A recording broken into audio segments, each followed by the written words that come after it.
Sure, I've been showing folks around Ireland for years now, but let me tell you, there's something magical about this Emerald Isle that never gets old.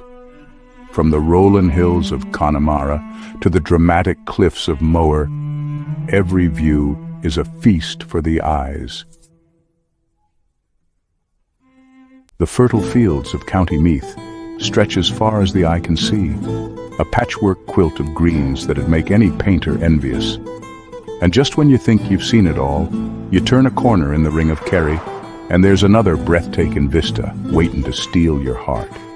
But it's not just about what you see, it's about what you feel, the way the land speaks to you, whispering secrets as old as time itself. Every blade of grass, every ancient stone, every wisp of mist rising from the valleys, they're all woven into the fabric of who I am. And as I stand here, taking in the sweep of this grand landscape, this isn't just a country, it's a feeling, a spirit, a song that never truly leaves your heart.